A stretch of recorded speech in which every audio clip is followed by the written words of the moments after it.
প্রত্যেকটা মানুষ, সে হিন্দু হোক, খ্রিস্টান হোক, বৌদ্ধ হোক, ইহুদি হোক, নাসারা হোক আর মুসলমান হোক, যেই হোক না কেন, প্রত্যেকটা মানুষের জীবনে 6টা কাল, 6টা সময়, 6টা স্তর তাকে অতিক্রম করতে হয়। এমন কোন মানুষ নাই পৃথিবীতে, সে যে ধর্মের লোক হোক না কেন, 6টা স্তর তাকে অতিক্রম করা লাগবেই লাগবে। কোন অবস্থাতেই এই 6টা স্তরের বাইরে কোনো মানুষ না।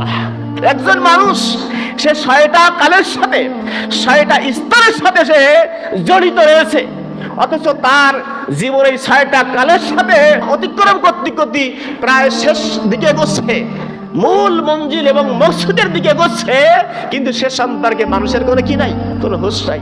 সেই বিজ্ঞানের কোনো হুঁশ নাই, পণ্ডিতের কোনো হুঁশ নাই, দার্শনিকের কোনো হুঁশ নাই, ডাক্তারের কোনো হুঁশ নাই, আইনজীবীর কোনো হুঁশ নাই। অজানাকে জানতেছে, কিন্তু নিজের জীবন যে 6টা স্তর অতিক্রম করে মূল স্তরে ধাবিত